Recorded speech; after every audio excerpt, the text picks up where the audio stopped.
Uh, Your Excellency, Ellen, Honorable Member of Parliament, distinguished fellow panel members, ladies and gentlemen here, and all of you online, welcome to this first Global Dignity Forum here in Berlin. It's a great honor for us to have this. And people ask sometimes, what is Global Dignity Forum about? It's all about sharing of experiences, where we have succeeded, where we have failed, and what are we learning? Yeah, that is what it's all about, basically. And that's why we thought of having this here in Berlin, a very important place. And I won't talk a lot, because in terms of giving opening remarks, we are very honored to also have the CEO of Humedica, who is a partner of the hosts here, who has some few words to say before I hand over to the moderator. Thank you. Johannes? Thank you. Again, let me welcome all of you, Your Excellency, Ambassador Alan Loy, also honorary member of the German Parliament, and distinguished guests of the Diplomatic Corps, but also esteemed colleagues and listeners, participants, online, but also here in presence. I would like to welcome you to today's occasion. And I also want to welcome Patrick Kamadi, who has invited all of us as colleagues, but also friends. And he is the person who has greatly inspired me and also the humanitarian world, I think also in Berlin, but beyond, particularly revolving around the topic of dignity. And we call him, in a lovingly meaning manner, our Kenyan West Allgäuer in Kaufbeuren. He's a friend and colleague. And he often inspires us to think about the challenges of, let's say, safeguarding dignity when feeling our pulse. Maybe you want to join me in this short exercise to also take a breath and locate your pulse at your arm. He did that when I joined Humedica, and it remains an important gesture for me that I often remember. And for me, when I feel how the pulse, how my heart moves blood through my veins, is so inspiring for me when I think of the value of humans. As an introductory thought, I would quickly want to raise 2 points that I am sure will be addressed in today's discussion. One is about the practicality of dignity in daily life as I experience it in serving Humedica, already introduced, the health-focused humanitarian organization, in my capacity as chairman of the board.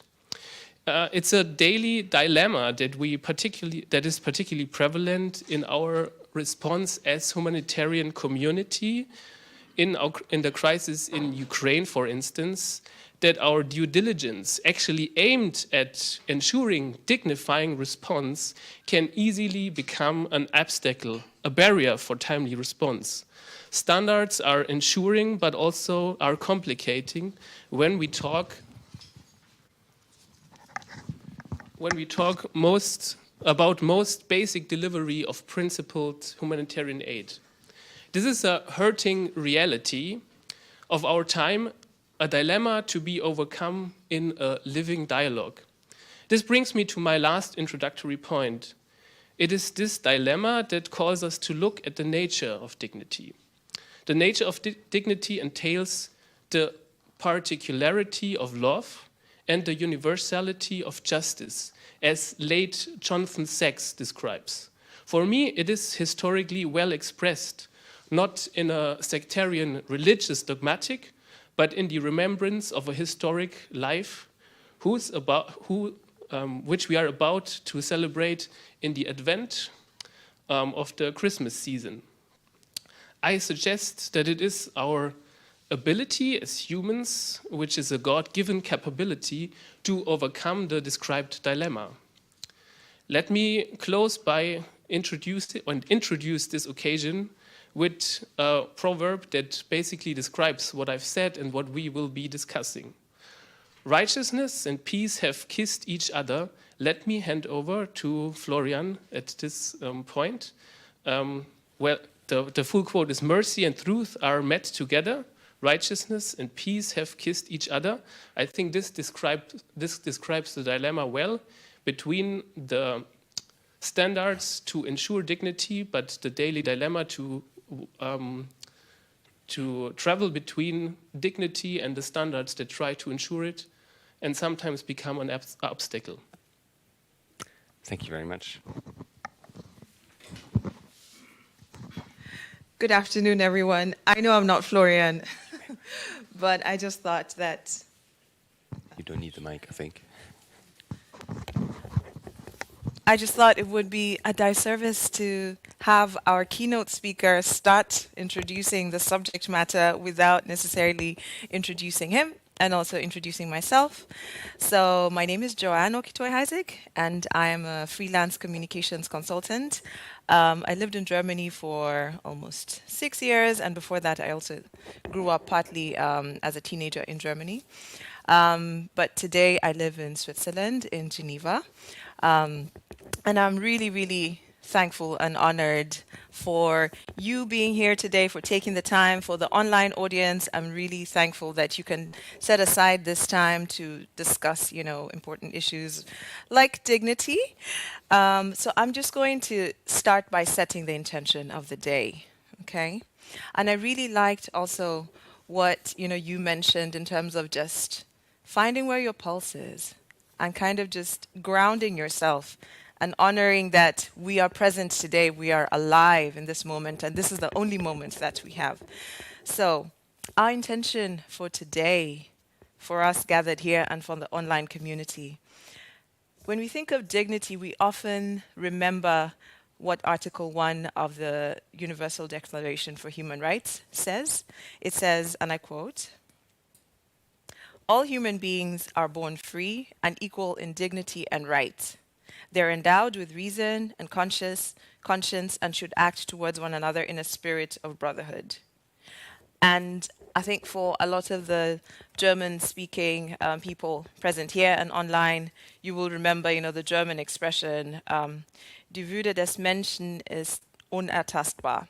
Sie achten und zu schützen ist Verpflichtung aller staatlicher Gewalt." German's a bit rusty. You can tell the French is taking over. But loosely translated in English, it's human dignity is inviolable. It's the duty of all state authorities to respect and protect it. So our event today is happening in Berlin, where just a few years ago, the wall came down as people celebrated the restoration of dignity. So our discussion today is meant to be a reminder of our inherent and shared humanity on a personal and on a professional level. It's to have an exchange of ideas about what is embodying a dignified life. What does that look like for each one of us, And also to dream up ways that we can restore dignity where it has been violated. And really, none of the speakers today are experts on dignity. So we invite you to be co-creators in this dream of restoration of unity. So we want this to be your space as well for you to feel a sense of, inclusion and a sense of I can participate in this. And without further ado, I'm going to introduce Florian. So Florian is the CEO of Save the Children Germany, which is one of the world's leading independent child rights organizations. And he previously worked for the Global Public Policy Institute on a research project that was related to the protection of civilians during armed conflict. And between 2014 and 2020, he served as the CEO of the German section of Doctors Without Borders, or MSF, as we might know it. And before that, he worked for 15 years with the International Committee of the Red Cross in the Democratic Republic of Congo, in Sierra Leone, in Kenya, and in Malaysia, and also in the global headquarters in Geneva. So I was happy that there's that connection as well. And Florian has a background in journalism. He holds a master's in international policy from the University of Bristol and a bachelor's in economics and politics from the School of Oriental and African Studies in London. Florian, the floor is yours. Thank you very much. I think I'm going to stand up as well. Thank you very much. Thank you very much, Patrick, Humedica, our hosts here, all of you in the room and the panelists, and obviously then all of you out there in cyberspace. I think you just said it very rightly. I'm certainly not an expert in dignity, but I was really intrigued by this invitation because I do actually think that this concept of human dignity really is in a way a key part of, I think, what brought me into this line of work of humanitarian aid, and what probably brought a lot of the others who are involved in this field towards being involved there. I mean, I think the restoration of dignity, and I hope I can elaborate a little bit on that, is also linked to rights, effectively. It is linked to the rights of people. So I looked around a bit on the internet as well, and what I found a definition which is probably as good as any, really. And it goes, the concept of human dignity is the belief that all people hold a special value that is tied solely to their humanity. So meaning that special value has nothing to do with someone's race, background, class, level of education, level of wealth, etc. The only thing that really counts there is that we are human. And I think my observations really are very much shaped by that thought, which has led me into the humanitarian world more than 20 years ago. But I want to add that they're also obviously shaped by who I am and what background I come from. I think it's important to mention this, from a relatively privileged background here in Germany, who has clearly not undergone and experienced a lot of the hardship and the struggle that many people that we as humanitarians set out to help have had to live through. And I think it's important to highlight that, and also to recognize that there will be and that there are other notions of human dignity which have their full value. So for me, human dignity is really totally reflected in the first humanitarian principle of humanity. And so it's maybe not surprising that you find a mention of human dignity in the sort of mission statements, etc., of quite a few aid organizations, and I don't want to run through them all, but I did find something from the UNHCR which I thought was interesting, because they state the principal motivation of humanitarian action is to save lives and alleviate suffering in a manner that respects and restores personal dignity.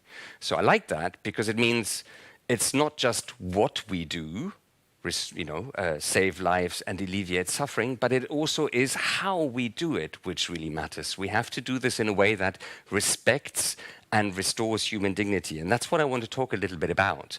I mean, how do we try and go about this as humanitarian aid organizations, and where do we fall short? And I'm pretty sure I'm going to fall short, because I can already see in the room here a number of people who know a lot about these questions and who've thought long and hard about them, and I can't even see who's out there in cyberspace. So please, bear with me. So a few thoughts that came to mind. Restoring and respecting dignity, what does that mean? It means treating people whom we set out to help as people with agency. It means treating them not as objects, but as ideally independent human beings who should have a say about their lives and about their future, and where our role should be to make sure that they can exercise that say, that they can exercise agency. And even in the most extreme situations, and we do face quite a few of them, and I think, Johannes, you alluded to some of those, where it is a war, it is a conflict, it is a question of survival. That's a lot of the work we do. Even there, always we have to have in the backs of our minds, beyond that emergency phase, or even how can we even conduct ourselves during that emergency phase in a way that eventually allows people to have their dignity restored and respected, and to give them the agency that they are entitled to, that they have a right to. And that means, by the way, that agencies, that they will make personal choices, and they will also make personal choices that I don't like. I've encountered that on a number of occasions, including personal choices that I don't necessarily agree with. And I think as aid workers, that's quite important to realize that that will happen, and that that is happening, and that we do have to live with that. But how can we go about this? I think there's been a lot of thinking and a lot of trying out. I think there's a few sort of key aspects of action and policy in the humanitarian world which do go some way towards really putting dignity at the center. I think cash, the use of increasing cash disbursements, giving people money or giving them vouchers that allows them to determine what it is they need most, rather than us going about and saying, you need plastic sheeting, you need a blanket, you need water. I think that's a really, really important move in the right direction. I think also, and here there's still a lot more progress to be made, but there have been serious attempts to involve people affected by crises or by conflicts more directly in the decision-making about the projects, about the aid work that is supposed to be happening for their benefit. As I said, I think there's still a long way to go, and I know a lot of people who have dealings with aid organizations as recipients will feel that they don't have a lot of power. But I think there's a lot of serious work going on in this respect, and that aims squarely at restoring dignity, to my mind. And that implies also that the people who are whom we support should then also be able to hold us accountable for not only what we do, but again, how we do that. And there too, I think there's been some progress, but there's still a long way to go. And I think we've rightly, as for example, Save the Children or Doctors Without Borders or the Red Cross, as organizations that are often seen as being based and directed from the global north, we've rightly faced a lot of criticism, a lot of skepticism, including from the people whom we set out to help, because we have not been sufficiently accountable to them. Localization, which is a much discussed topic, so really doing more through local organizations that are closer to the communities that we serve, is certainly one way of going about that, but it's also not a guarantee in itself, because to be honest, just because an organization is local, it doesn't necessarily mean it is more accountable or more participative towards people in communities. So we also have to make sure that a slogan, a catchphrase, doesn't become in itself a solution. So the second point I want to draw on, which is the humanitarian commitment to do no harm. And again, here, I will just present some, a little bit of food for thought. It's not a comprehensive treatment by all means. What does that really mean in terms of how we work, do no harm? There's a lot, again, of very practical, project-based solutions. I mean, Ellen, you just told me about the protection of civilians camp in South Sudan, which you were partly in charge of in Bentiu. And I know, for example, there all kinds of things were tried out to make sure that the way even latrines are located does not result inadvertently in harm to women, for example, because it puts them at risk. I'm not going to talk that much about that, a little bit more abstract. I think the first way of doing no harm is to really respect and accept and take into account that we are dealing with diverse people. Again, human dignity is something very much located in each one of us. We do have a tendency, and it's born out of need sometimes, to think of people in terms of big groups, numbers. Somebody is displaced, so that means they're all displaced, so that means we can all handle them the same way. But there's an immense diversity here in this room, and there's an immense diversity amongst the people we set out to serve. And unless we can really succeed in taking that into account and really responding to it and really listening to all the diverse voices and not just going to the one community leader who's always in charge, then we are maybe failing, because we may, again, even inadvertently, be doing harm to the people whom we do not see. I think that's the second point I would like to make, a tricky one, admittedly, which is, in a way, our benchmark should be that we should treat people the same way that we would want to be treated ourselves. So that we should apply the same standards, the same levels of protection, the same entitlements to people, which we would also expect for ourselves. And I have one example which comes to mind because I did spend a bit of time working on that, and it actually relates to personal data. It actually relates to data privacy, which is not something which we talk about a lot when we think maybe about people living and displaced in Syria or in Somalia or in the DRC. But we have a very developed notion here in Germany in particular of what our entitlements are when it comes to safeguarding the privacy of our personal data. That should be the standard that we should also aim for when it comes to Somalia and Syria and everywhere else. We're not going to achieve it overnight, but those people have just as much a right to having their data protected. And if we don't do that properly, then we are doing harm increasingly to these people. as I said, arbitrary examples. One more, which I will mention, but not elaborate on at all, is obviously the one about how do we actually portray people? How do we literally, physically show people in our communications material, in our photos, in our films? But I think that will come up later.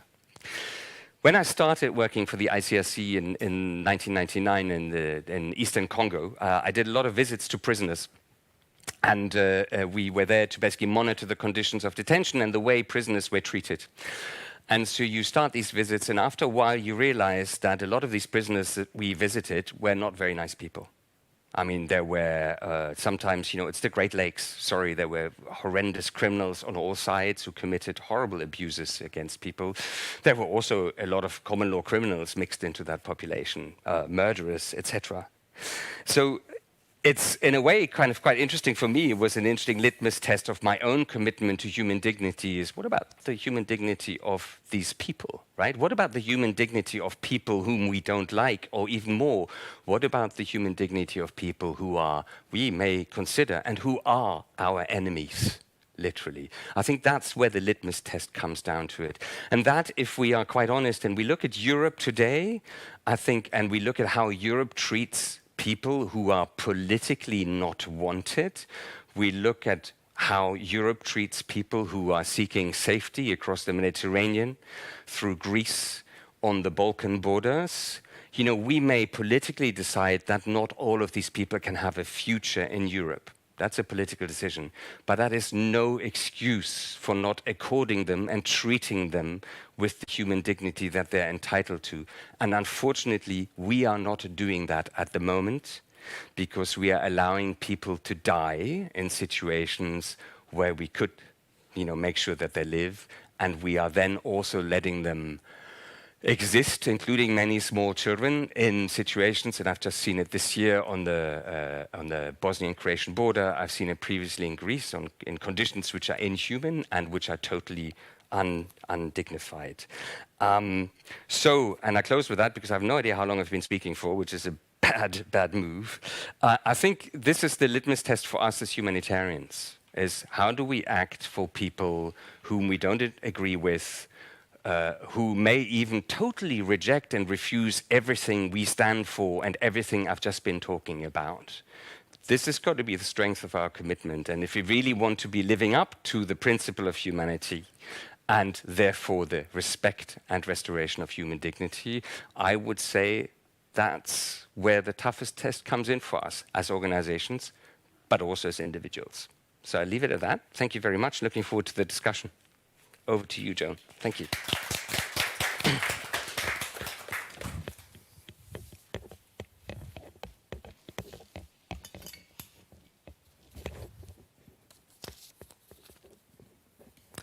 Well, thank you so much, Florian, for that macro perspective of the issues of dignity, because I think you really set the scene for us, and for what the speakers are also going to be talking about. Just painting this picture where as people working in the development sector, in the humanitarian sector, it's very easy to think just because the intention to do good. We're going to be touching on a lot of the issues that Florian has raised, but before we get into that, I'd like to introduce my panel, my esteemed speakers, and how we're going to do it is I'm going to introduce a speaker, and I'm going to start with Alexandra, and then I'll pose a question, and then she'll continue, and then I'll do the same also with our other speakers. So, Alexandra, it's so lovely to see you in person. We connected several times online also. And Alexandra is the head of the Africa unit at the German Red Cross. And she's been working in the humanitarian sector for more than 10 years. She's worked in Ethiopia, in Uganda, and the Philippines. And she's focused on community-based approaches and cooperation with national partner organizations. She, in terms of academics, she has a background in cultural anthropology, political science, and economics, and did an extensive research looking at identity and nationality in the diaspora and migration situations, and also the effects of development aid on local dynamics. In her free time, she enjoys swing dancing, Maybe she can do some of that as we warm up for Christmas. Yeah. Even though she said she had a long break from swing dancing, but once a dancer, always. And she also enjoys spending time with her two kids, Minos and Niobe. So we get to see also another side of Alexandra. Alexandra, just to get us started, Florian mentioned some of the principles that guide humanitarian workers, when he was talking about things like doing no harm, the right to privacy as well. But like in your experience in the German Red Cross, what are some of the other principles which are guiding the work that the German Red Cross is doing? And to what extent would you say these principles are being upheld, especially in the current environment? Yeah. As Florian said, I mean, I'm also not an expert in dignity, but of course, when we work in the sector, something comes to your mind when you hear dignity, because there are so many situations that you're faced with this issue. But still, the first thing that came to my mind was the international humanitarian law, and I will go back a little bit in the history of the Red Cross, but also of the humanitarian sector. Exactly, because I think this is the core of why we do all this. So there was the founder of the Red Cross, Henri Dunant, was crossing a town called Solferino, which was a battlefield, and he saw a lot of wounded people around, and no one was really helping them. They were asking for their family and so on and so forth. And this is where the idea came up that every human, no matter what he did in war, or no matter who he is and where he comes from, deserves, let's say, a minimum of dignity, something that would make him feel that he's human again. And this is how the Geneva Conventions were also born, let's say, of the idea for the Geneva Conventions, which which still are very, very relevant to us. The idea of protecting civilians during war and crisis, the idea of protecting humanitarians, the idea of protecting prisoners. Yeah, and this is, for me, the basis, something that really frames our work and gives also a legal framework to really uphold dignity to whatever we do. And we can see that, lately, it is very difficult to the international humanitarian law to be followed. This has a lot of different reasons, because of non-state actors being involved in crisis, but not only. And I think this is also a reminder for us in this complex situations that we are we are moving to really stick to the principles, the humanitarian principle, this humanity, independence, impartiality, in order to remain to really keep our credibility as humanitarians, that we say we do not make a difference between where you're from, what you did, but we only support on the basis of need. Exactly. So, and this is, I think, the very core that drives still from the beginning until now the Red Cross, but not only the Red Cross. I think the humanitarian principles is something that all NGOs working or actors working in the humanitarian sector are following. Right. Thanks for that, Alexandra. I'm going to move on to Honorable Volkmar Klein, the lawmaker, so to speak, in the House. And our Honorable Member of Parliament is a seasoned civil servant, and he has an expansive career in government, and where he's worked for the last 13 years. Before that, he also worked as a business development professional, and he's an experienced board member and has done a lot of work also around political organizing. He's skilled in international relations, non-development organizations, and and in Parliament, Mr. Klein is the CDU or CSU spokesman in the Committee for Economic Cooperation and Development, as well as a deputy member of the Foreign Affairs Committee and the Budget Committee. And we are very glad that you could take the time, because I understand that you will be voting today, so you might have to leave at some point, and then maybe come in. Yeah.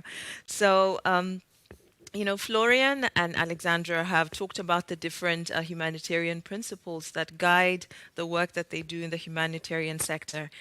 Can you tell us, you know, when you listen also to the existing challenges in the humanitarian sector, can you tell us also to what extent is dignity something that is important in the lawmaking process, especially when we think of policies that the government is making? Well, actually, I don't have an experience in government, just in parliament. Okay. Which Correction. is even more important than the government. Right. Correction. Of course, you have to say it as a parliamentarian. Well, but politics probably, you can say, is the attempt to make rules for community, for the community which consists of very, very different human beings.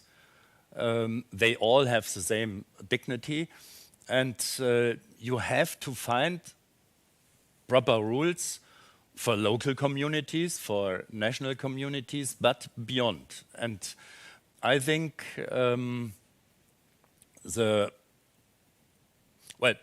poverty is one of the most fierce enemy of dignity. And of course, hunger, even worse. A lack of food security, even worse. And therefore, it's very important issue for us on the international level to support organizations like World Food Program and others, a lot of others, and NGOs here in the room. And I fully agree, it's a very in cases, you have to decide for individual cases, but if the World Food Program not just give food, but money to buy the food, this is not just an issue of dignity, it's an issue of sustainability in the neighborhood, in the community where the replaced persons are. So it's helpful to maintain peace.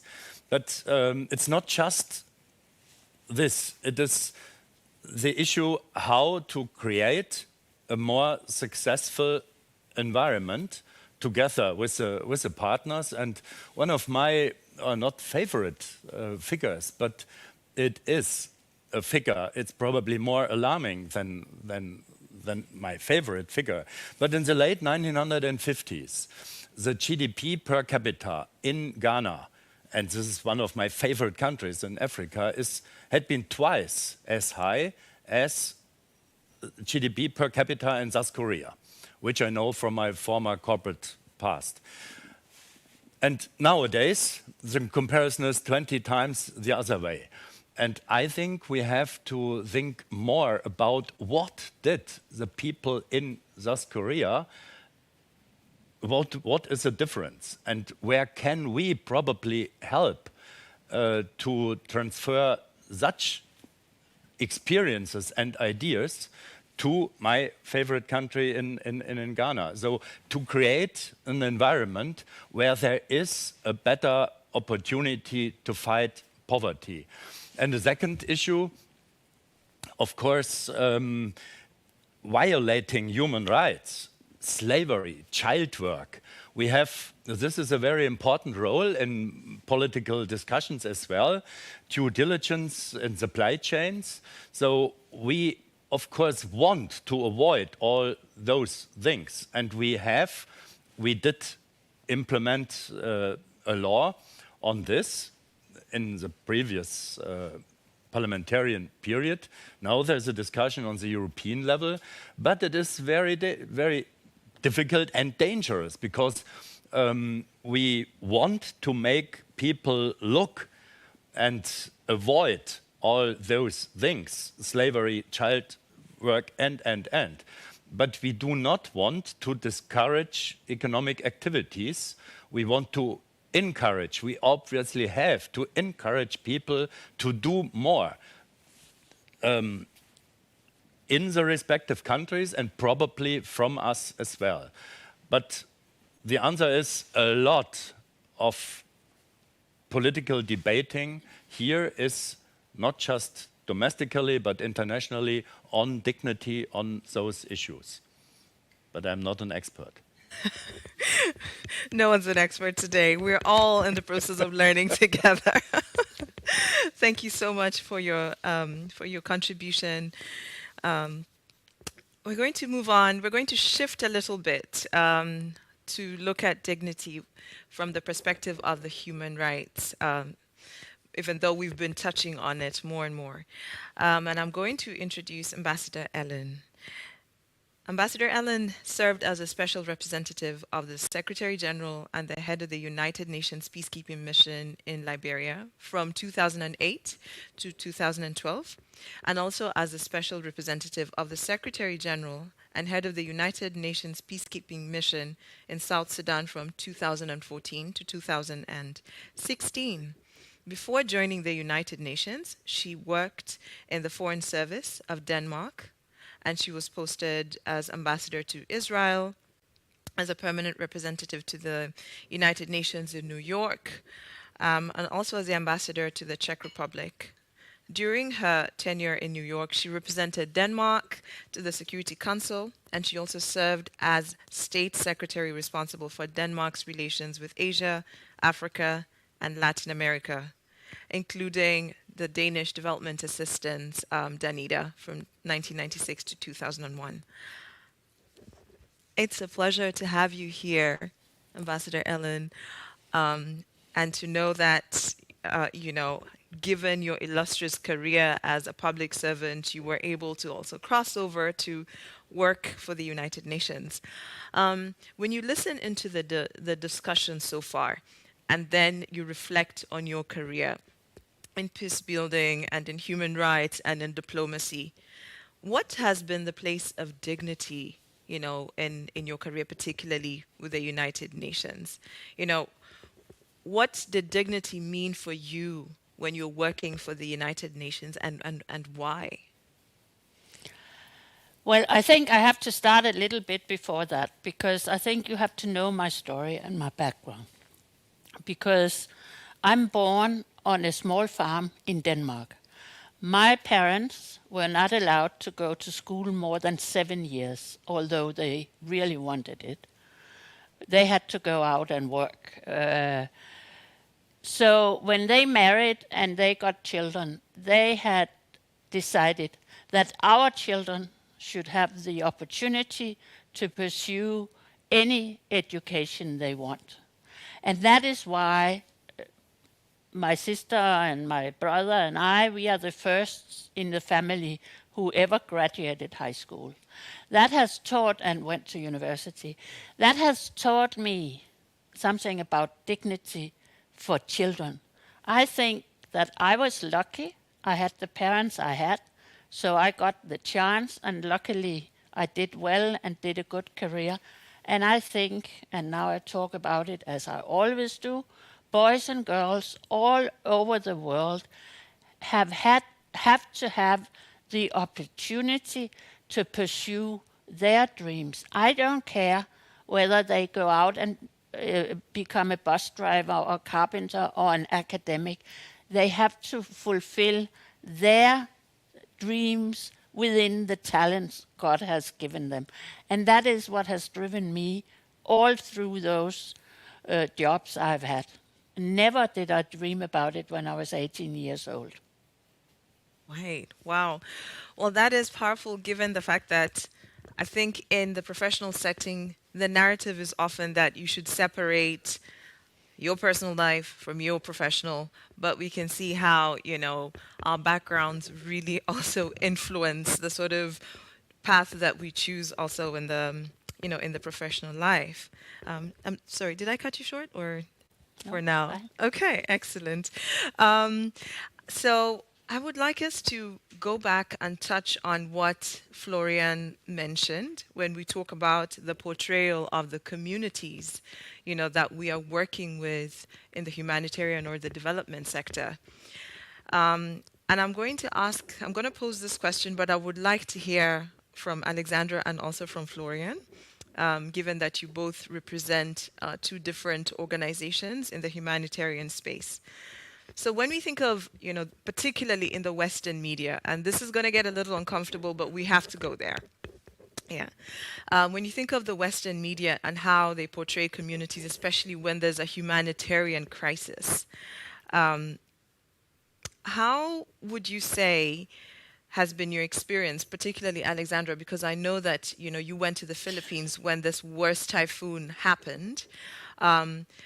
What did you see in the media, and how was it different from what you saw on the ground?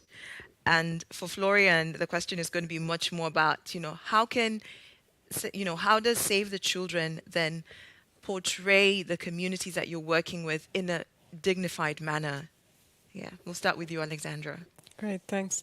Yeah, I mean, for me, every place that I've been, the picture that I see in the media with the picture that I see on the ground is a totally different one. And the Philippines is a very good example because I was really there only a few weeks after this Typhoon Haiyan happened. It was in 2013, but really it left like whole cities in debris. Yeah, you couldn't see that there was anything there before, and I think Florian mentioned before what I saw are people with agency. So when I woke up in the morning, I heard hammering. When I went back to bed in the evening, I heard hammering. So people went through the debris. They looked for, the wood that they need, the nails. They took out the nails that they want, and they really started to rebuild their lives by themselves. And this was really, really impressive to me. And I mean, yeah, this is on personal level. And then all these people are first responders. So what we see in the media is white people, let's say, arriving, being the first responders. For the first 5, 6, I think, crucial days after this typhoon, there was no one. So people there are first responders.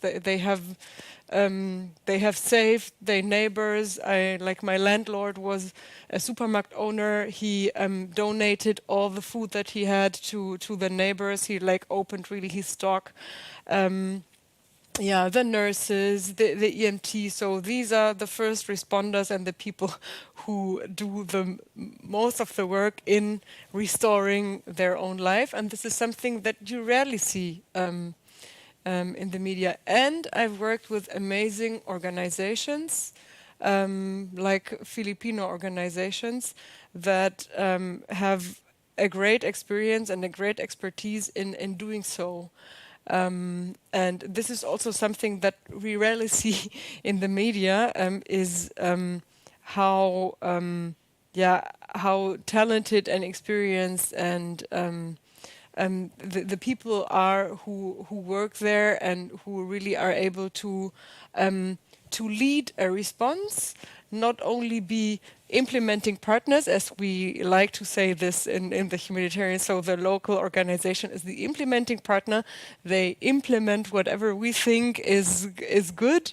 But no, they should be in the driver's seat. They know very well, and we should be the ones supporting them.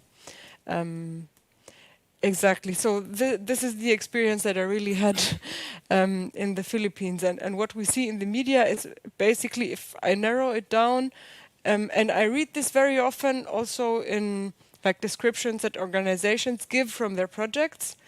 Country XYZ, Uganda is, the life in Uganda is characterized by poverty and crisis and disease.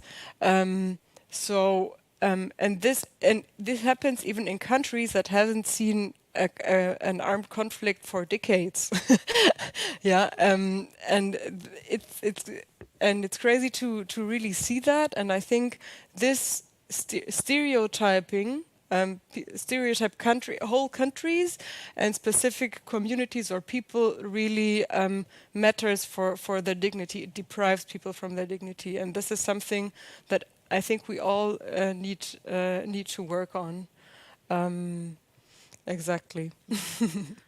And I often even wonder, this particular stereotyping, what is the purpose that it, because I think it's not by accident that it's that way. I think it is actually by design that it's supposed to serve a particular purpose. But just something to think about as Florian shares what Save the Children Germany is doing. Yeah, I mean, I think it's that I can really only fully agree with what Alexandra just said, and I think it's not even just about how we literally picture people and how we show them on pictures. It's the kind of story that we tell about people, because at the end of the day, the reality is that an organization like Save the Children lives and can work thanks to the support of countless individuals around the world, most of them are not very wealthy, who agree to donate a part of their salary to support our work, and therefore expect, obviously, that that support goes to children. And I think traditionally what we've done as a sector is obviously we've fed them with a story that has been very oversimplified and has been very oriented around showing suffering. And I think I would argue that two things, really. I think, first of all, that there is a lot more awareness now and that people are kind of moving away from that, and organizations are trying to move away from that, but it's still there. And secondly, I think we probably also got it wrong. I think actually even we got it wrong very often in terms of our supporters in wealthy countries, because I think what they want to see is stories of hope. I think they want to see stories and tell, have us show stories where they see not only that a child is going through a very tough experience, but that there's also a perspective of actually making its way out of there. And I think that story of hope will then automatically draw on what you've just talked about, which is that the hope comes a lot from the community that surrounds that child. So we have to kind of get used to telling that story differently. But I also don't want to make it easier than it is, because at the end of the day, there are just very, very sort of concrete imperatives and drivers that will always make the story of exaggerated suffering a lot more easier, and in the short term, a lot more interesting, because that's what all of us in our societies, not just aid organizations, in our societies have gotten used to. So it takes a bit of a big change and a bit of a leap of consciousness and a bit of a leap of faith and quite a bit of risk. But I do see also when I look at how organizations communicate that we are trying that. There's one final thing which is really, I mean, especially from the perspective of a child rights organization, that really needs to be more important than anything else, which is the actual protection of children. We know that in this day and age, exploitation of children also happens online. It happens in the digital sphere. Abuse of children happens in these virtual spheres. And we obviously have to make sure that our way of communicating, of portraying children, doesn't feed into that and contribute to it. I think that's a responsibility. And then one final thought I leave you with.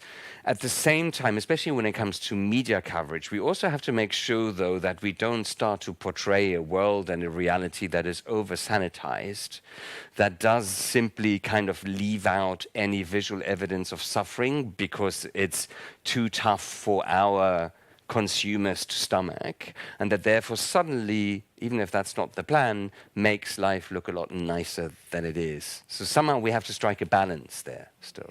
Yeah, absolutely. Yeah, sure. I think it's not about, leaving out suffering. It's just about, the narrative and the way we have been talking is always about people. And this is where I would like to come in. It would be nice to, also find a way to give them the chance to, for example, decide how they want to be portrayed. It's not always us to do this. They can do this themselves, and we could somehow make this possible. Huh? And as the least thing, at least give their informed consent to how they're portrayed. And I think informed consent is actually a notion which in many domains of our work will become increasingly important as an assertion of people's dignity. Right. Yeah, absolutely. And I just want to point out that there's also research that's basically showing that as human beings, we're much more likely to respond to messages which inspire hope. So I think in Berlin, there's someone called Thomas Coombs, and he set up an organization which is about hope-based communication, which is about also making sure that local communities are much more involved in the storytelling. Yeah. But speaking of, the next generation, and speaking of also having, including the communities, I'm going to turn to Ellen, because I know that, Ellen, you're very passionate about the next generation having a better future, particularly when you talk about the boys and girls. Can you paint a picture for us what this better or dignified future looks like? Well, to me, it really looks like that the boys and girls can live in peace, can live in safety, including not being abused, and have the possibility to pursue their dreams within the talent God has given you. I think now I have experience from 2 peacekeeping missions. Peacekeeping, yes, a peace agreement, so the fighting can stop and so on, but never forget the peace building phase that comes afterwards, that is creating the conditions for the society to develop.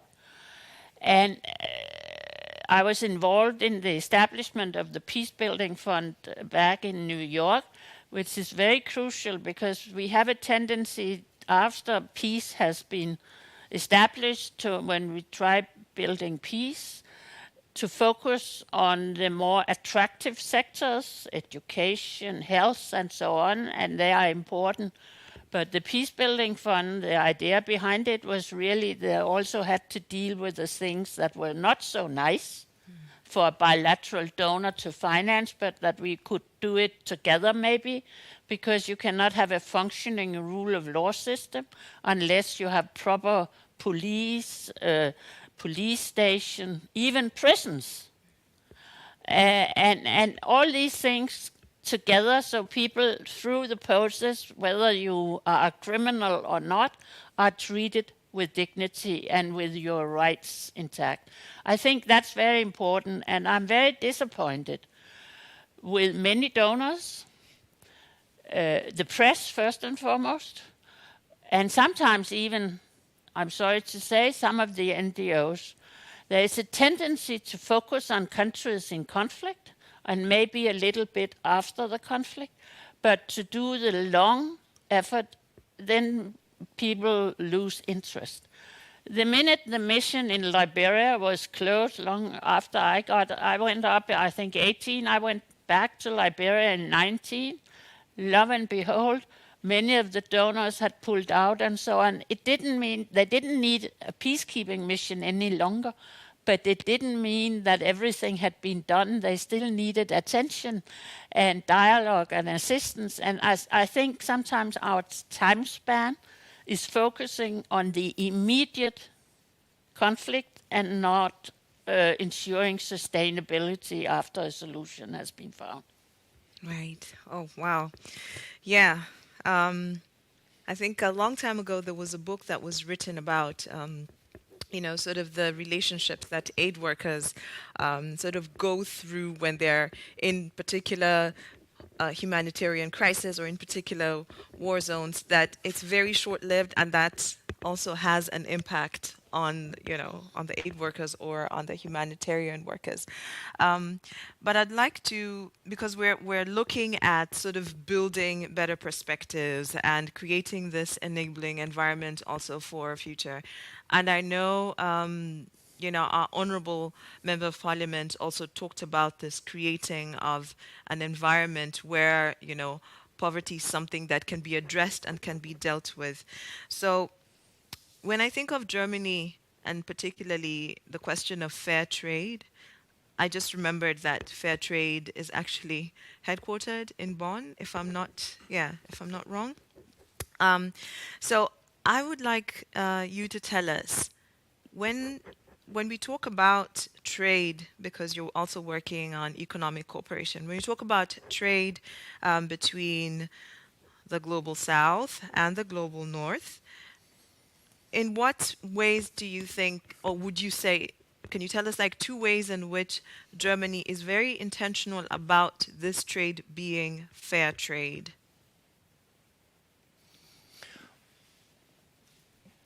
Well, a lot of efforts on the European level are there to make it possible to deliver goods, and mainly that would be a much better idea than just supply commodities, to have things processed, because the added value brings jobs, fights poverty, and therefore I think what I hear traveling in most countries, people tell me you should strengthen our systems in vocational training, because otherwise there is not enough what can be delivered by countries in Africa, for example. And therefore, I think education, as already heard, but including vocational training, is very, very important. But at the end of the day, we have to think it as a win-win situation. And just now, too many people in Germany I think, discuss the issue of energy partnership, producing green energy in African countries, because there is a lot of sun or wind or whatever, which can be shipped. That might be a good idea, but you have to think about it from the domestic point of view as well.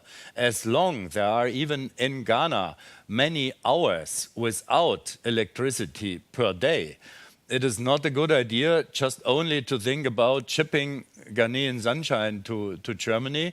You have to make use of it domestically as well. And this is the basics for being able to be part of any supply chains, because otherwise there is nothing for fair trade. Just delivering or supplying commodities, I think, is not a very good idea in the long run. There must be much more processing, and there are enough people.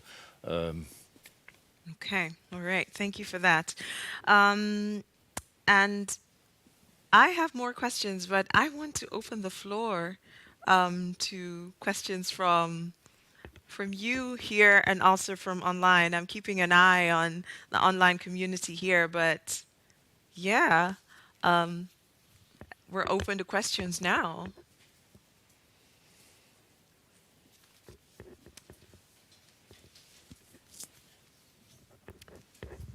We always need that one person. Oh yes, thank you, Johannes.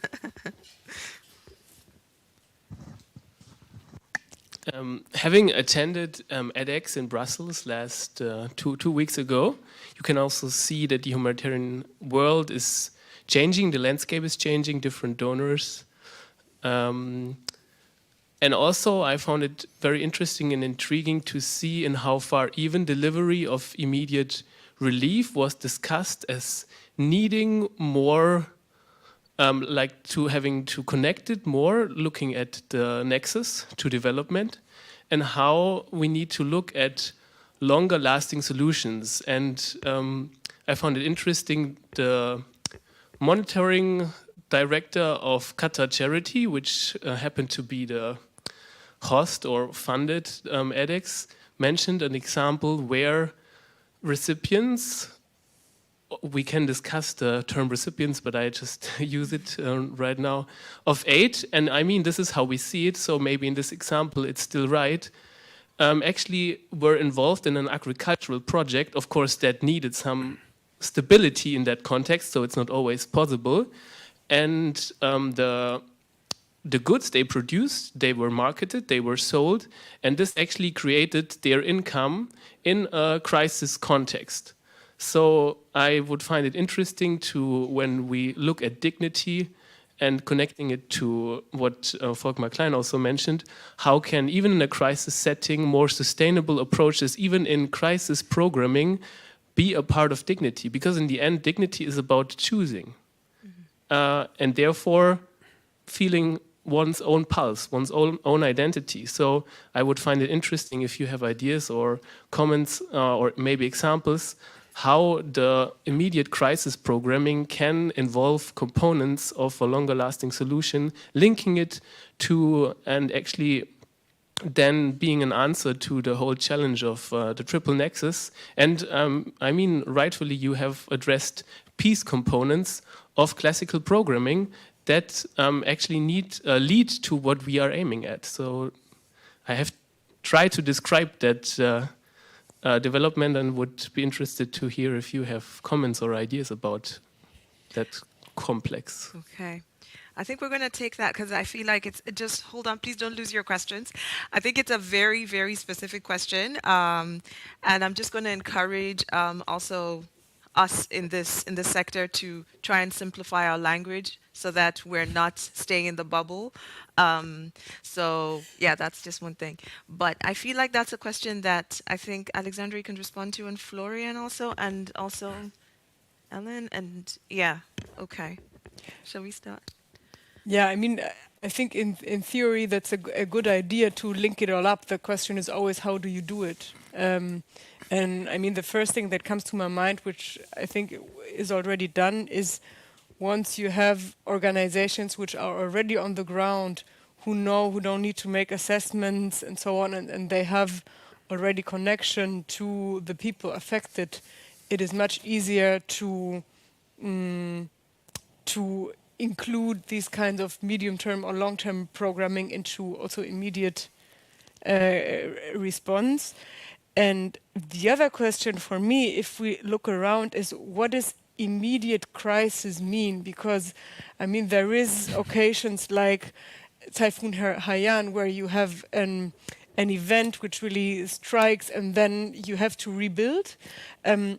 But most of the crises we work in are much more complex. So, I don't know, in Syria, there is, we are also still delivering immediate aid, but what does that mean? And there, of course, we should be able by now to link these things up. So, or in drought situations where things really pile up and then it takes also long to restore again, we can. So these were the first thoughts that come to my mind. Yeah. I don't know, Florian. No, I mean, I think thanks for the question, because it is a key question. It's been around for a while and it will stay around. You know, I went to Afghanistan 10 days ago and had a look at the work that our colleagues are doing in Afghanistan, and Afghanistan now, since the takeover of power by the Taliban, is essentially being funded by humanitarian aid. And the crisis in Afghanistan is just massive. It's unimaginable.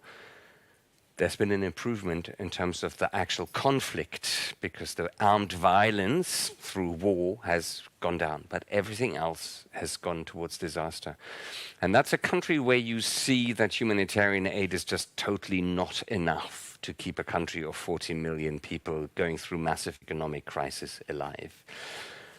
And then we come down to, okay, how can we deal with this? Because we have this regime, you know, which states don't want to deal with and which states don't want to legitimize. That's a political decision. I'm not going to go there. But we still need to somehow be able to talk about opening up a perspective for a country like that allows long-term development. And that somehow also means some sort of engagement with the de facto authorities. So the point I'm trying to get at here is it's not just technical solutions. If you want to build that bridge from short-term emergency aid to a more long-term dignified future for people, it sometimes takes a lot of political courage. And that political courage aid organizations can advocate for, but they can't deliver it. And it does mean something which we as humanitarian organizations know very well. It does also mean dealing with people whom you really profoundly disagree with, whose view on life and society you profoundly disagree with. Yet they are the reality, and you will still have to deal with them in the interest of those other people in need whom you set out to help. So it's politics also. Huh?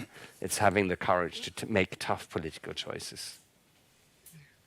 Ellen, did you want to? I feel very strongly that humanitarian assistance cannot stand alone.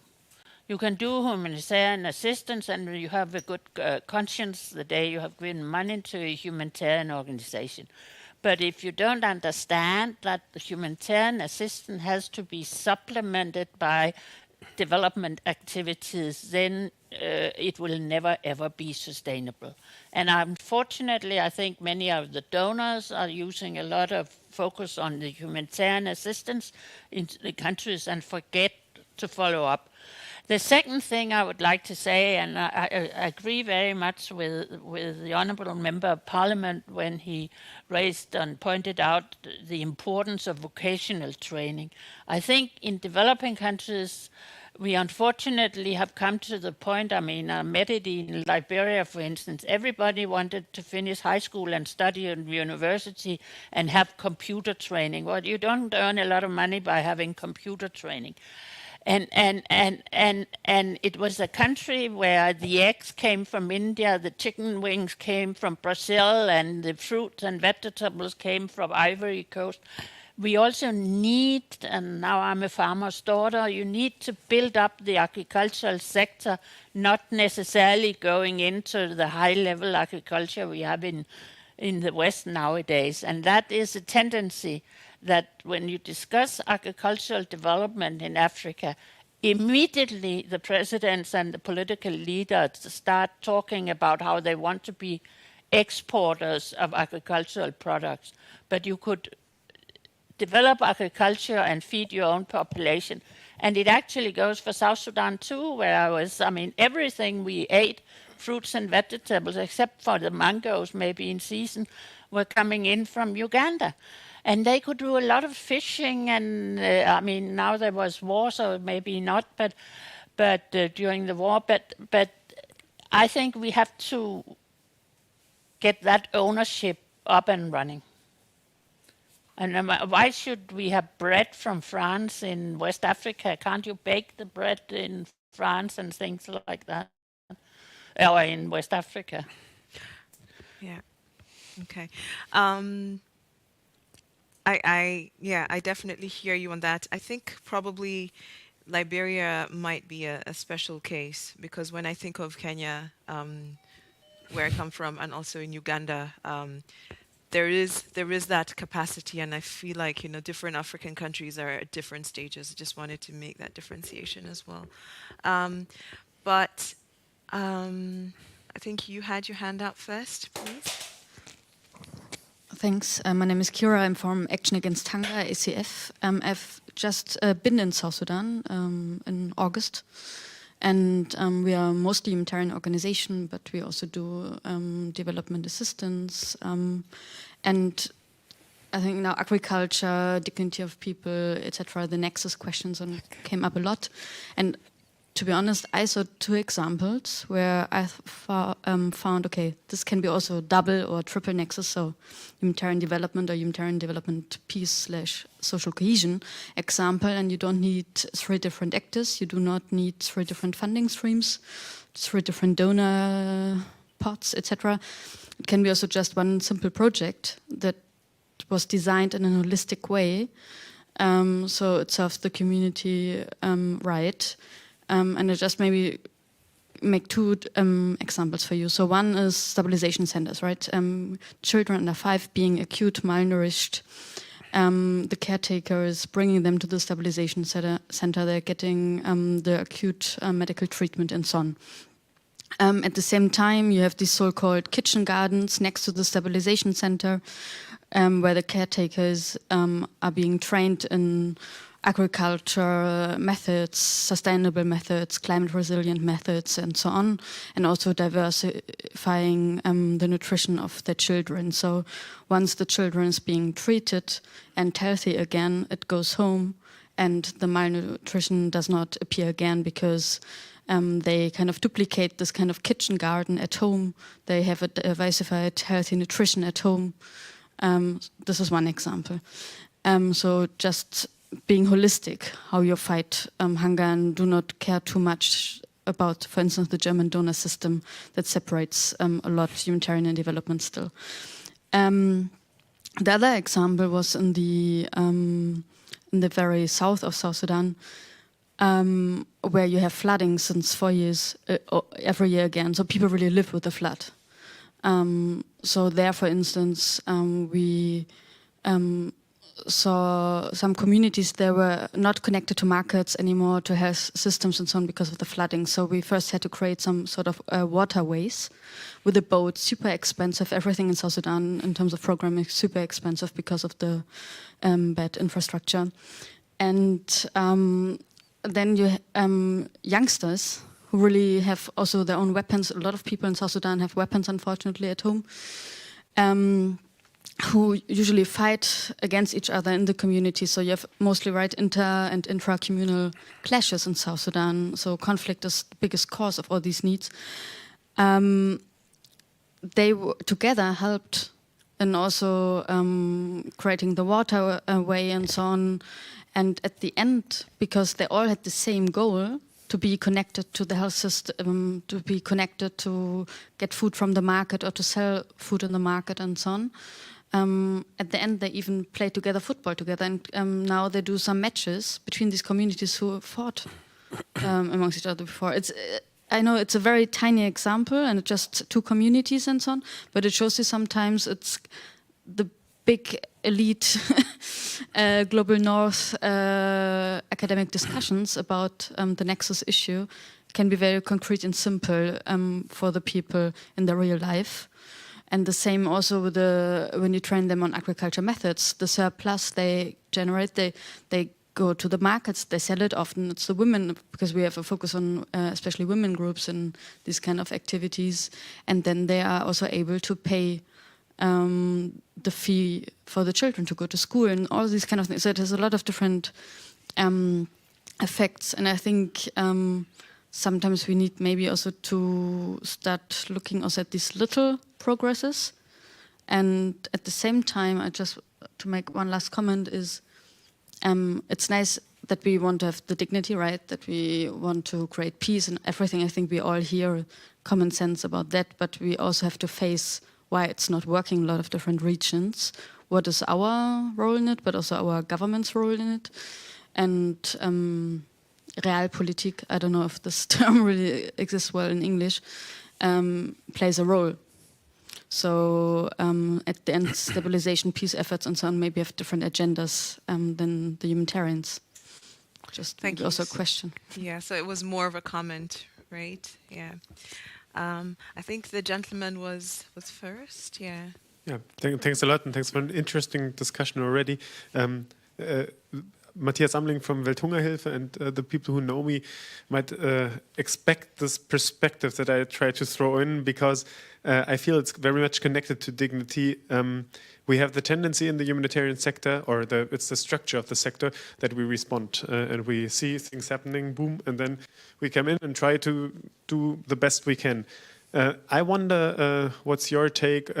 We discussed since several years now acting earlier, acting ahead of at least a shock, some protracted crisis. We discussed there will not be space for that, but there's a certain area of extreme weather events in particular, but also not only limited to that, where we can actually really see things coming. And we could act much earlier. We could really be there and provide support to communities, strengthening the role of really the capacity of dealing with what's about to come on their own.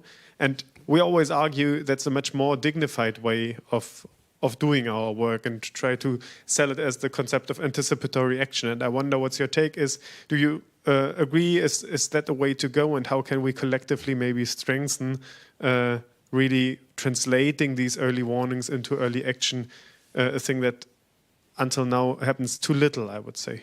Thank you. Who would like to take that question from our speakers? I think I will start, but very briefly, because I think you kind of specifically talked about humanitarian action now, but I think we can just as much talk about the peace domain and the political action, and I think it would be great to do that. I think from a humanitarian point of view, the answer is yes, very clearly. I mean, this is clearly the way ahead. This is also one of the major challenges that we need to know how to crack.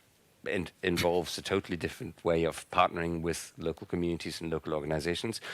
It involves a totally different way for people like me to think about humanitarian action. It's because it's really a total sea change, a total change of perspective. I think the next challenge, and I believe people are working on this already, is to kind of take it a little bit beyond natural disaster. I think because so much of what we're seeing now is really so intricately related to conflict, and with the climate crisis, conflict is not going to get less. Violence is not going to go down. There's going to be more of it, and it's going to be more mixed up with natural disasters. So we need to also think conflict dynamics, and that allows me, if I may, to swiftly pass the ball over in this direction without wanting to leave you out at all, Alexander. No, please. But I do really think there is so much of this is around the peace dimension, also of the nexus that was mentioned earlier. Well, I think I strongly support what the Secretary General said to the Security Council in spring 2018 when he launched his initiative called Action for Peacekeeping. You cannot, and the UN certainly cannot, and I would question if there are any else who can do it, at least the successes have not been there. You cannot solve a conflict in a country by the military alone. It has to be a political solution to a conflict in any country. And then you can have a peacekeeping mission once you have found the political solution to, what should I say, keep the peace while the peace is being built.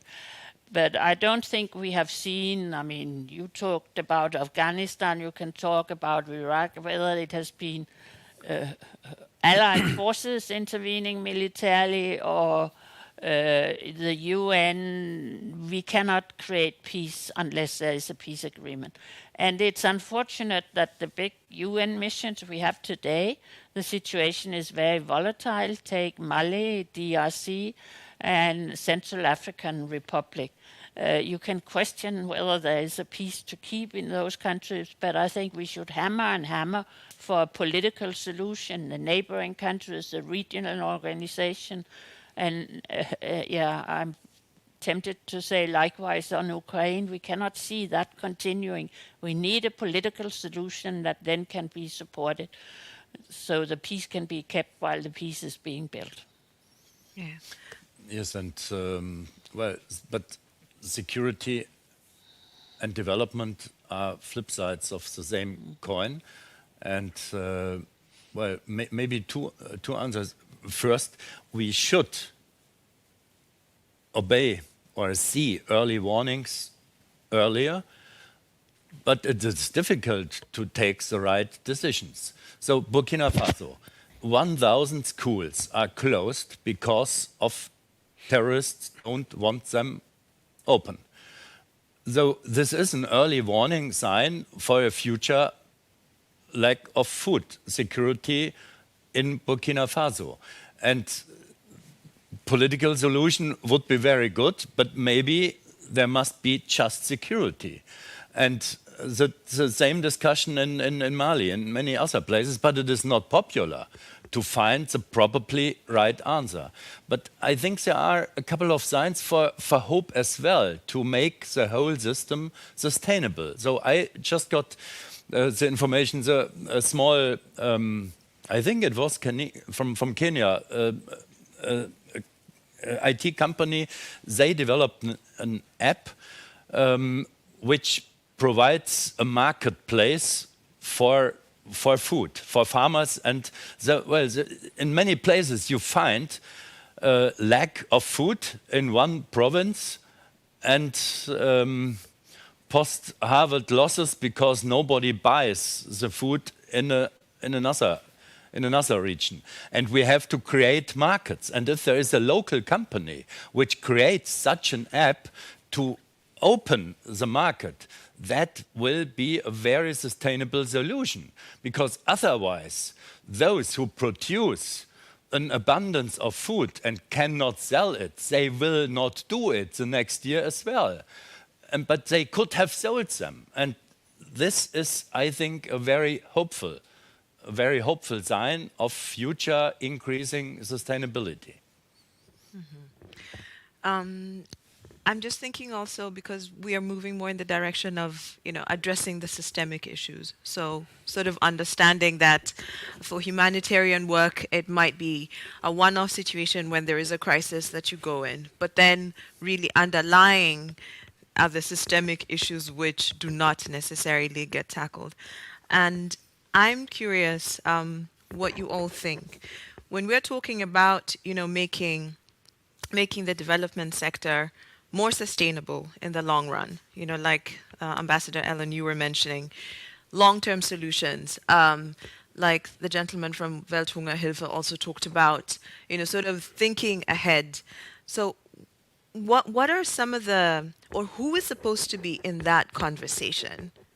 Whose voice is not being included in that conversation so that, we can start thinking early if there's a looming disaster, or we can think long term. Whose voice needs to be there? Yeah. The government of the country, first and foremost, because it's them we are supporting. It's them who's going to carry on the future for their country. So the government has to be forced to sit down and think about that and do the priority setting. That is the challenge for the government, because all the money that any country coming out of crisis need is not available immediately. So they have to do priority setting, and that's tough. But it has to be the government. There has to be ownership. Yeah, please go ahead. You need the mic for the online. Yeah. I'm sorry, you said Vikram? No, I'm Tanvir Kabir Okay. from Council Political from the Embassy of Bangladesh in Berlin. I'm sorry for being late, a bit, uncertain situations. So coming back to the point, like forcing the governments to listen, it always do not, work. For example, in our neighborhood, in Bangladesh, we have Rohingya crisis. We are hosting 1.2 million Rohingyas.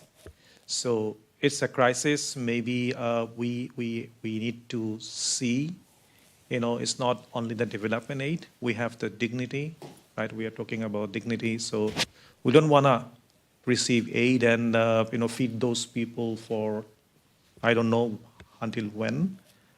But if we question that how we are dealing with junta vis-a-vis how we are dealing with here, with Putin, so we do not see that many sanctions that, that is important.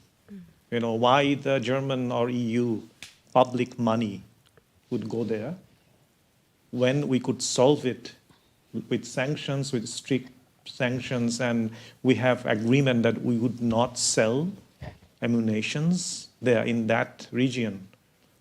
So it's not like always that we are receiving country that we are dignified with, ODA. And as a diplomat, maybe 30 years back, my predecessors, they had the priority to solicit development aid from the developed countries.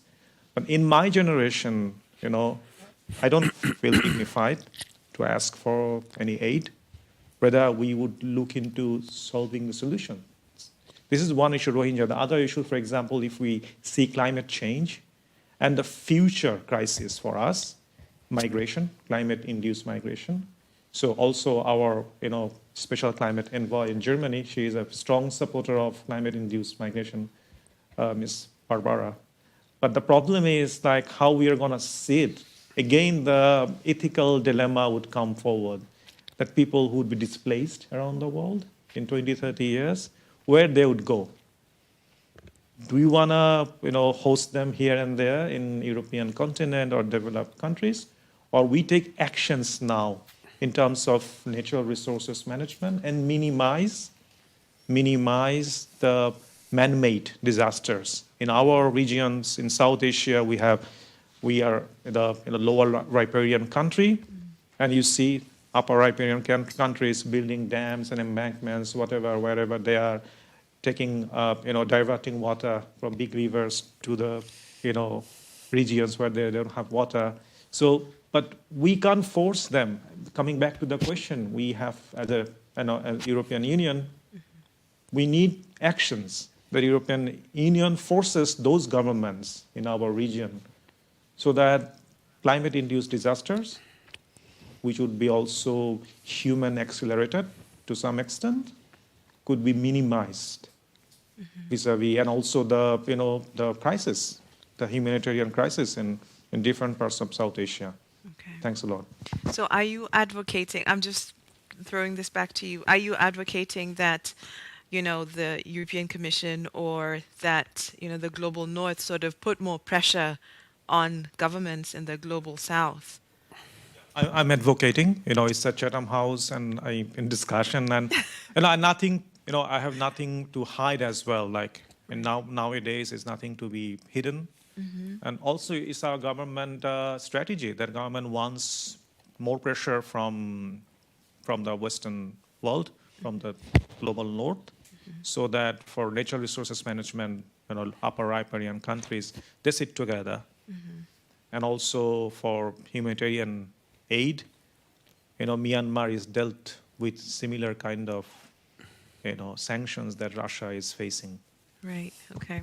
Johannes reminded us, he mentioned dignity being about choice, and I'm just keeping that in mind also as I think of putting pressure. But please, thank you for your patience. No, it's because, but it links interestingly with the last two comments and the like sort of the last discussion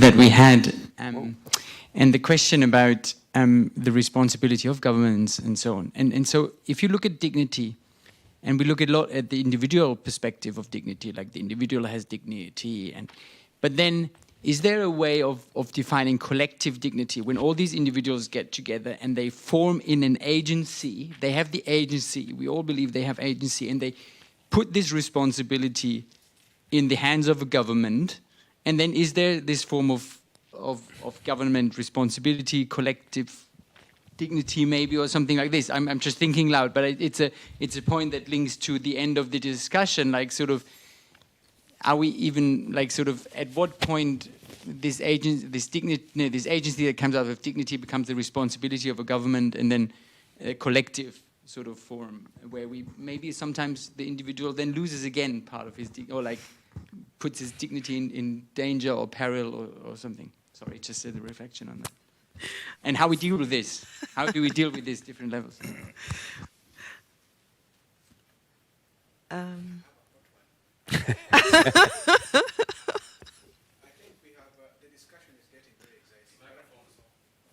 The discussion is very exciting, but I'm trying to think of myself as a diaspora Kenyan.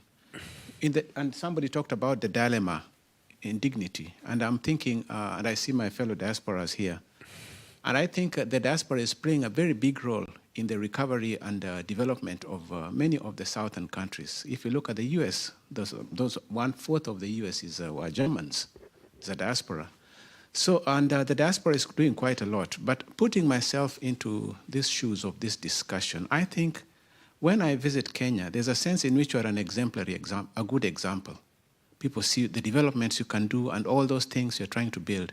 But there's another side of us which we'll need to be very careful as diaspora. We go home and we have this picture, we want to burn money, and then people see you, they think, oh, people from the West, they have all the money.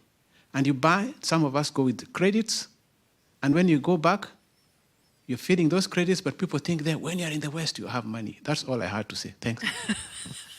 Thank you, Patrick. So I think that we should definitely tackle this question of if we can come up with a definition of collective dignity, because it's starting to feel a little fluid. So Ellen, I think you wanted to react. I think the collective dignity you're talking about is basically about respecting the constitution of your country. And the constitution should hopefully in all countries be written to benefit the people. What we unfortunately are seeing is that in some areas of the world, the constitution is not being respected. Look at the president of Guinea, Conde, who wanted to have a further term.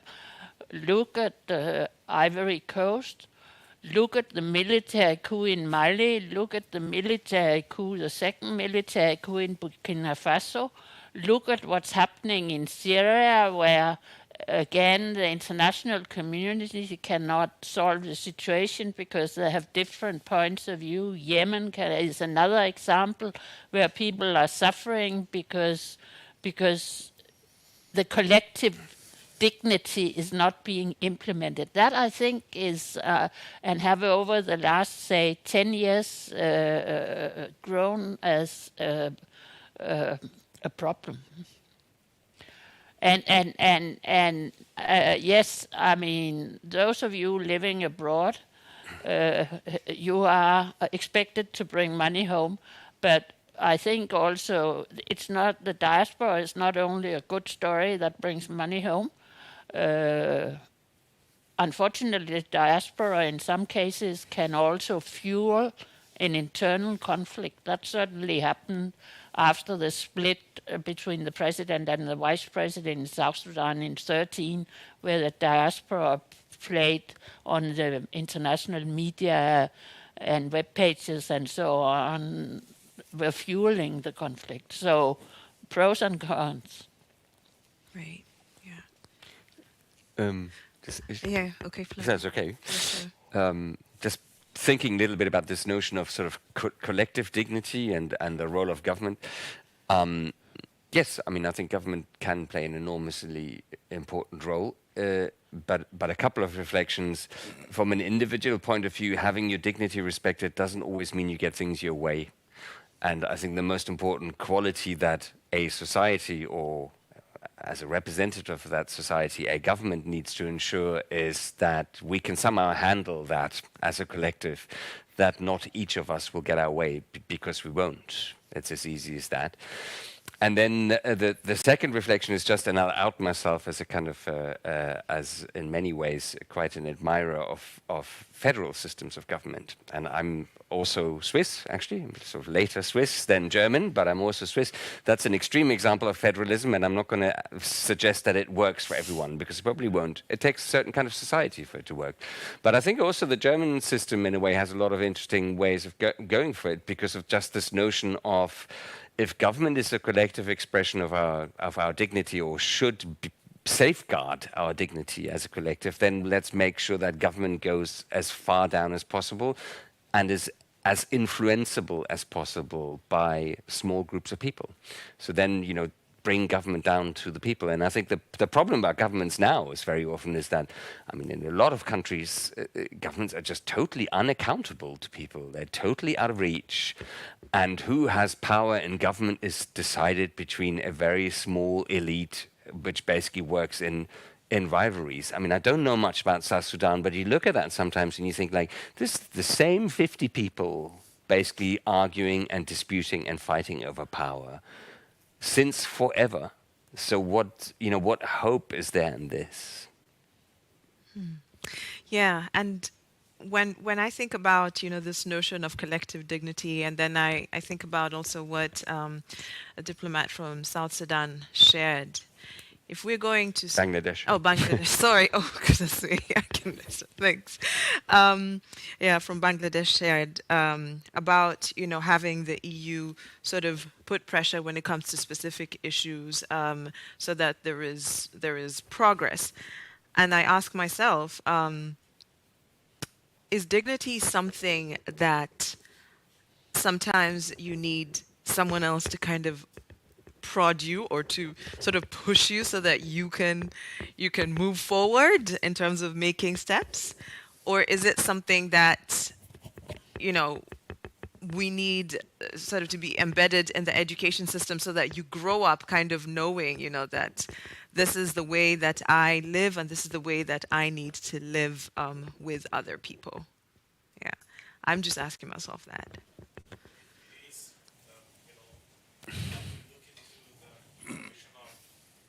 The international organizations, United Nations, and so on, you know, we need multilateral fora to resolve some issues. The Rohingya crisis, you know, whenever we have been in UN Security Council, it had been vetoed. No question about it. Then how can we solve it? And about the natural resources management, you know, if we get away saying that it's a sovereign decision of the countries to you know, build embankments or divert water, so it is not then, it is a question of unified decision. Mm-hmm. It's not about that, you know, we need big brothers to come up. It's a question of our existence. It's a question of, for example, if we lose 2 billion, 3 billion of euros every year because of floods, that money could have been invested for education of women, for empowerment of the people who are lagging behind. Mm-hmm. So, and then it's the welfare loss for developed countries, because ODA is the welfare loss to some extent, right? It's a tax money going to other countries. So we need to solve the problems, the origin of the issues, why those are happening. It's not about, like, you know, that's why the question of dignity comes. We don't want, you know, for example, for us, it's a dignity question. The Rohingyas do not have rights for formal education. As a human being, how I feel. If you ask me why you are not providing Rohingyas the formal education that other Bangladeshi children are getting, do you feel I feel dignified? No. I feel so low to face such kind of question. But it's a tricky situation. As a government officer, I know that if government says that, okay, you are allowed to be integrated in our society, then all the Rohingyas would come because they don't have dignity in their society. And we don't want that situation to be happening. Then we need to have innovation to give them education in informal way. Yeah? But, you know, dignity is a tricky situation for us. As a diplomat, if, you know, I face so many questions like this, I feel very low, very bad. Why should I face such questions? I should not have faced such questions. And that's why we need, you know, strong actions. We should not see double standard in here and there.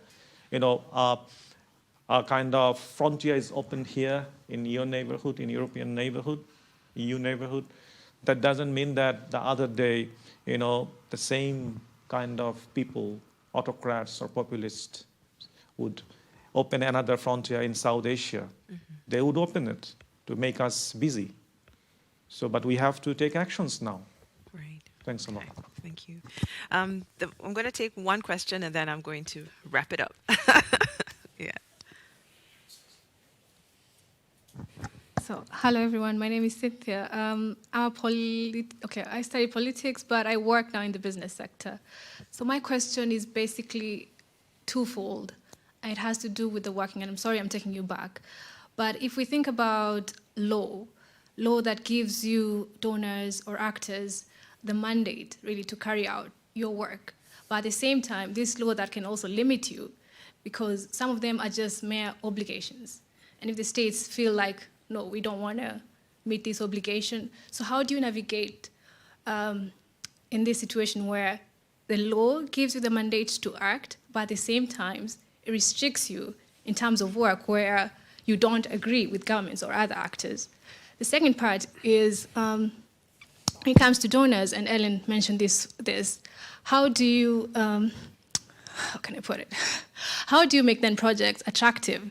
You know, areas where they don't want to fund, for instance, things that have to do with sanitation, which still very basic human rights. So how do you make these projects, let me use that word loosely, attractive to these donors that they can, give the money for it.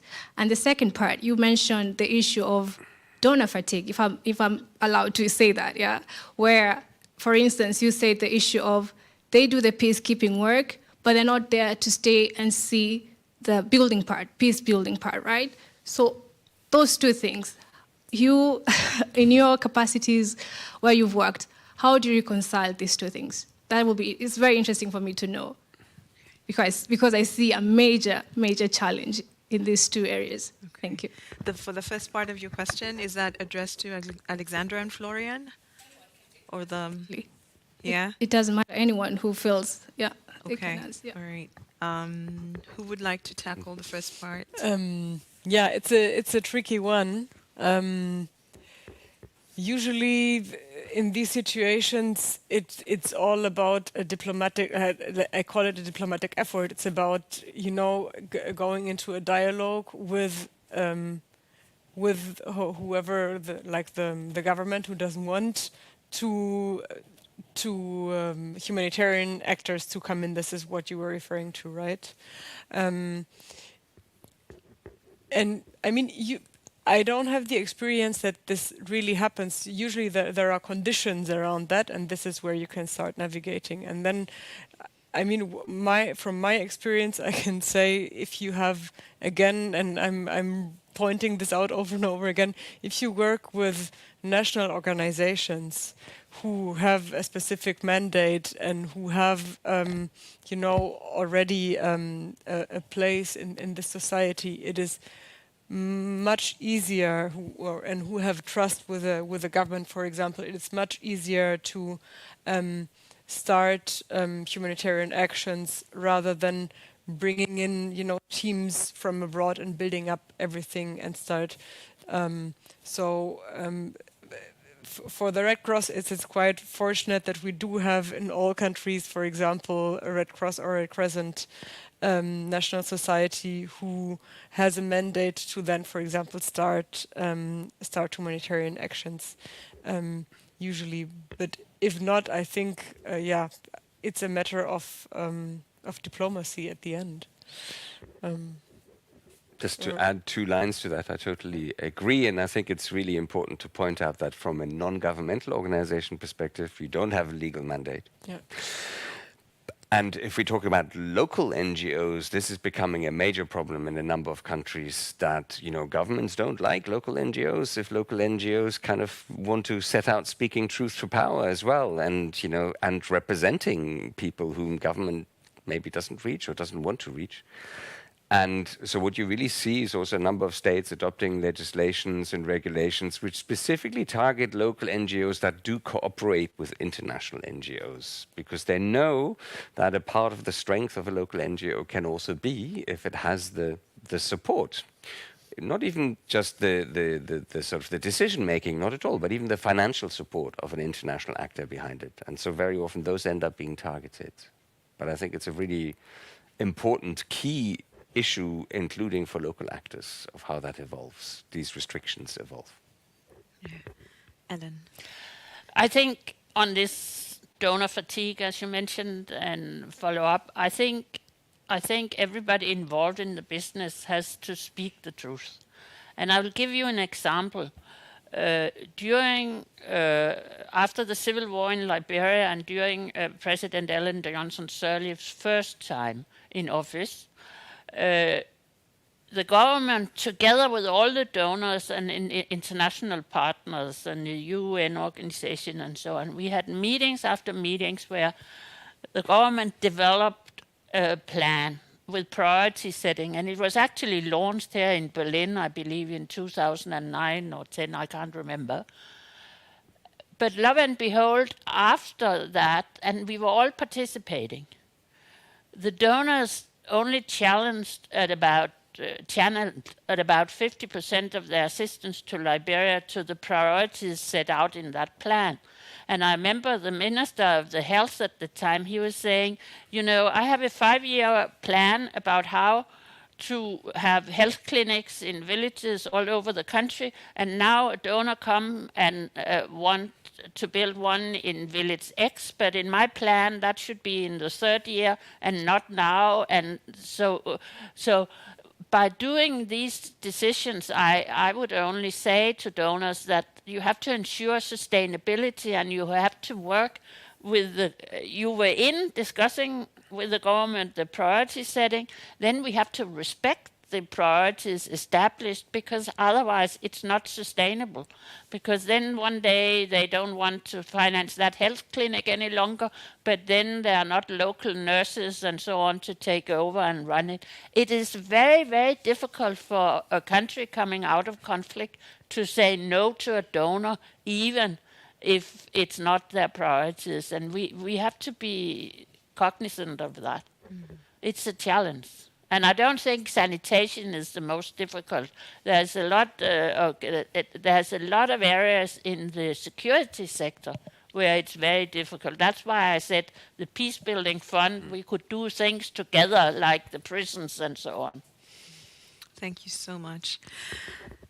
One more question that is supposed to be answered by all the speakers. I want you to tell us two things about dignity that when you think about, you would like your children to remember and to internalize. These might be things that you're already raising them to remember. Yeah. So two things that you would like your children to really internalize and remember about dignity. Yeah. Who would like to start? Okay, maybe I can start. I mean, the first thing that comes to my mind, I think, which was also mentioned before, and I think is the most important, which also I try to be an example for my children, is treat people like you want to be treated. It's very simple, and try to be the same to everyone. So once, give everyone a chance. Once you face someone, try not to differentiate between this kind of person and this kind of person, but give everyone a chance, listen to what they have to say, and decide later how you want to go about it. So these are the two things that come to my mind. I don't know whether I have two things, but I think I can build on that a little bit, because that would be my first thing, actually, but much better put. The second thing would be that that automatically implies that that everyone, and I've tried to say this during my remarks as well, no matter how much I hate them, that I can bring myself to accept their fundamental humanity, which is expressed in their human dignity. I think this is really important, how we as individuals develop and how we turn out and how our children turn out. It exactly depends on that ability to never deny anyone their human dignity, regardless of who they are. And then I hope that we also do have a chance, and we can each kind of contribute to making this world a bit better for everyone. Yeah, thanks. What about you, Anne? Well, I agree with what you have said, but maybe also my advice would be to utilize the talent God has given you in you moving forward, regardless of whether you become a bus driver or a pilot or whatever, and do your best so that you can go to sleep at night with a good conscience and knowing that you haven't cut corners just to please the boss. You have given what you can. Thank you. I like this. Well, values are more valuable than profit, and you have to name human rights a violation, even if that is difficult, even if it's in China. But maybe briefly coming back to the concept of collective dignity. So I would tell my children as well, because it's part of our understanding of human rights, accept diversity. But similar what you said just now, I have a lot of African friends and even post-Cotonou negotiators. They tell us, yes, accept diversity. But we are a little bit diverse and we do not want to have extensive paragraphs on LGBT in the post-Cotonou Accords. And it's now no longer in. It should have been there because of the European Commission wanted to have it in this new post-Cotonou treaty. So I think this probably is a good example for collective dignity, which obviously is felt a little bit different from our understanding in Europe. And we have to accept exactly that in order to avoid being called cultural colonialists. Thank you so much. And on that note, I just want to thank you all. It's been 90 minutes of very deep diving topics. I just want to thank you so much for taking the time and for your questions, for your presence, for your participation. And it's a wrap from the Global Dignity Forum. Well done, Patrick. It's the first one of many. So, yeah.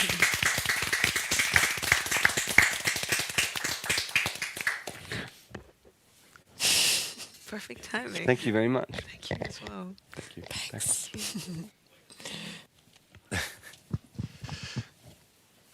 So it's the part for me as the host of this wonderful event.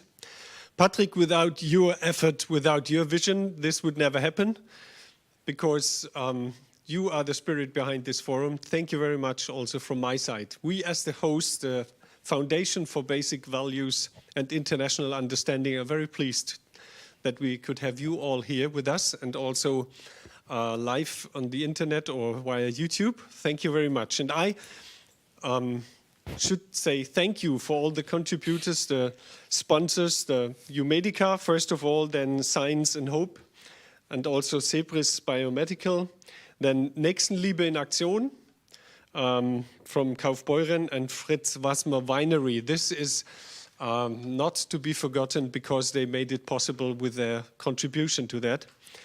A closing remark Patrick asked me to give. What shall I say? Alexander, I will come back to you. I'll quote you later on. You know, we are here at a very special place. This area where this building is put on now was the area formerly called the Death Stripe. It was a marcation of that, what we would say, totally not dignity. Here people were killed because they just want to get from the eastern part to the western part of this country when it was divided in two parts. No dignity was here at this place. What shall I say? We could be only thankful to what happened in history that we now can celebrate dignity at this special place. And I want to come back to a role model, because most of the time I think we need a very good role model for dignity. This is sometimes more helpful than best speeches given on that topic. A role model for me, first of all, and also for our foundation, is Jesus of Nazareth. And he was the one, now I come back to you, who positioned his golden rule for everything in the middle of his Sermon on the Mount. And this golden rule goes like that. So in everything, do to others what you have them do to you. For this is the summary of everything the prophets and the law says. A simple rule. I want to act towards others as I want to be treated by them. I think this is the attitude that starts in our heart, and when it's in our heart, it can get further onto our brain, and from there, hopefully, also into our hands, into our actual deeds every day. I think this is a wonderful marcation or wonderful idea behind everything what is about dignity. Thank you very much for being our guests. Thank you very much for all the contributors here in the discussion and the panel. Thank you, Patrick, again. And now we enjoy something here that we cannot share via internet. It's just some food, some wine, and so be our guests for Ron. Thank you very much. Thank you.